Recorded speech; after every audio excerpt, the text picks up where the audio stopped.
好，我想今天我跟大家分享一下台湾离岸风电的一个发展，还有为什么我们要发展离岸风电。我想大家在最近的新闻媒体上面都可以看到离岸风电这个非常热门的一个议题那特别是在去年12月蔡总统宣布我们从2026到2035年每年又要新增1个 gigawatt 的一个开发量。那这个让我们整个离岸风电的整个推动的话如虎添翼。那我想今天我很简短的时间跟大家分享一下，为什么台湾有这个条件来发展离岸风电因为大家或许会有一个疑问，就是说比如说日本、韩国同样是亚洲的国家，为什么他们比台湾慢？那台湾凭什么比人家快？那政策推得比人家更快？我想这个从国际的一些研究机构、权威的研究机构他们调查的结果就是说，在台湾海峡有非常好的一个风场。那在全球的离岸风场有几种不同的统计数据有说前面前10名的风场那台湾风场就占了9位。那另外一种说法是前20名那台湾就占了16位都在台湾海峡。那另外4位就是在对岸大陆中国大陆那边，所以中国大陆现在也很积极在发展离岸风电。我想这个就是我们的天然资源那台湾其实有98%的能源是必须要进口的，我们只有2%的能源是自主。那自主能源另外一个重点就是说，在比如说战时或者是像现在疫情的阶段，这种全世界大混乱的阶段，那我们如果可以有更高的能源自主的话，其实对整个经济的稳定的话是非常非常重要。那我们现在的目标，当然政府有几个不同阶段的一个目标。在离岸风电大概分成3个阶段。第一个阶段叫示范风场，那我们有3家像大家知道的像上尾现在叫那个海洋风场那另外一个是台电的风场然后另外一个是永传这3家。那上尾已经盖好那它的那个整个风场的建制就是我们现在称为Formosa One这个海洋风场在竹南外海，那个基本上是总共128个 megawatt， 那在去年已经建制完成。那这个是目前唯一完成的一个示范风场那这个从它示范风场128 megawatt 的一个运转统计的资料里面，我们其实是非常兴奋因为我们看到它整个运转的那个效率的话，事实上是跟我们预期的事实上是甚至还更高所以在很多个，尤其甚至到5月，我看到最近5月的一个即时的一个数据，128 megawatt 的运转数的一个那个运转发电量，事实际上可以发到将近120个 megawatt， 所以效率高达90%几我想这个在5月还有这么好的一个风况，代表说，但冬天更不用讲，因为东北季风事实上这个是肯定更好所以这个就代表说台湾风场确实是我们在第一个示范风场已经得到一个验证。那台电的示范风场今年也要完工现在正在建制当中那第2阶段的话就是我们所谓的潜力场址。所以大家看到就是说在2025年之前，我们总共要开发总共5.5个 gigawatt gigawatt 我先解释一下 gigawatt 就是10的那个9次方瓦那就是说换句话说5.5个 gigawatt 那这差不多有10几个那个不同的风场的话要完成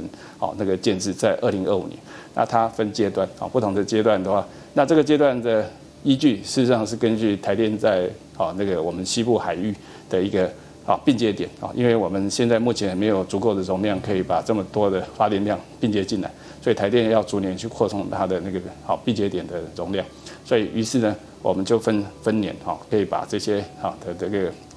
那个发出来的电把它并接到我们的电网上面去。所以这个是到2025年这5.5个 gigawatt。那这个第二阶段这个潜力场址很重要的一个东西就是说，我们分为遴选跟竞价。我们有3.8个 gigawatt 是遴选，这遴选里面有一个很重要的一个要求，就是要国产化的一个议题。就是说，我们不只要发电，而且要把那个我们希望说这些不管是国内的开发商或者是国外的开发商，它可以我们要求它就是说我们称为产业关联方案那有一个时程表，就是跟项目表。就是说，我们要求这些所有的开发商，不管国内或国外业者，他必须要我们要求的项目，他一定要在国内做，一定要在台湾做。那这个是严格的要求所以我们在审查的时候，事实上这个是必要的项目。那比如说像哪些项目？好，那我们可以看从海上的船只，好，船只的好那个制造，然后好那个一个整个离岸风电的话，你可以看从水下结构，好，水下结构也要求要100%国产化，所以国内现在水下结构的产业忽然间在这2年里面，忽然间啪一下是爆红，像世纪钢，好，像中光投资的那个新达海技。哇，他们那个订单基本上是随便一张订单都是好几百亿的订单。国际的几个风机的大厂，像西门子、Gamesa， 好，还有像 MHI Vestas 这2家，现在都要在台中港设机舱的组装厂。那叶片的制造也是一样，好，所以在机舱组装厂，全世界事实上，哦，据他们讲，他们现在只有欧洲的一个组装厂就已经足够供应全世界了。那我们现在，那为什么会在台湾设？因为我们要求。好，所以他要满足我们的要求，然后台湾的建制量也足够，所以于是呢，他就选择在台湾落地建这个机舱组装厂。国产化衍生出来的，还有风场开发所衍生出来的另外一个议题，就是说一个就业市场。好，那我们可以看到，像英国、台湾其实跟英国的情况是非常像，就是说我们本身没有风机的制造商，但是我们本身有很好的风场的一个条件，所以这样子的话，好处就是说，虽然说我们没有风机的制造商，啊，那些风机制造商都在丹麦，但是我们离岸风电里面，其实风机的成本只占大概1/3，那剩下2/3还有什么？好，船机、海事工程、好运维，还有水下基础等等。好，其实我们还有2/3可以做。那这个2/3其实就是我们现在要积极在推动的项目，非常多，小到像扣件、螺丝、螺栓这些的等等。大到像叶片啊、机舱啊、像发电机、海缆啊这些电缆啊这些的，哦，那只要国内有厂商愿意加入、愿意去发展，那我们其实等于是政府的政策，事实上就在提供他们这些机会，让他们能够参与。所以我们可以预期得到到2025年我们台湾其实至少可以增加大概2万个就业机会。那更不用讲，我刚刚讲第3期，我刚刚只讲到第2期，第3期我们事实上2026到2035。每一年在1个 GW， 再增加10个 GW。换句话说，我们到2035年，我们总共的开发是15.7个 GW。好，那可以预期到那个整个产业事实上是非常非常可观。那刚好一个风机的一个 cycle 一个循环大概一个寿命大概是20年到25年。所以我们在去年盖的风场完工的第一个风场，到2040大概就是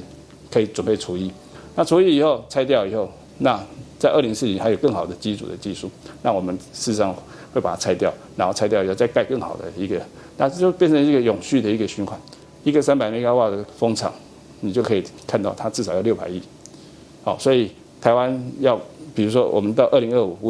5.5个 GW， 到2035 15.7个 GW， 好，你就可以去算它所带来这个投资的话是兆元级的一个投资。现在整个产业已经动起来，风场也盖好了，啊，那这个我想不管未来是政党如何轮替或者怎么改变，其实这个对台湾来讲是非常好的一个产业，那已经落地生根了。那这个不管我想未来执政者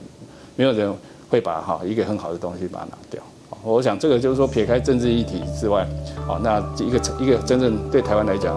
有前途，对整个未来10年20年对年轻人也是一个非常有前景的一个产业，确实是台湾应该努力的去发展。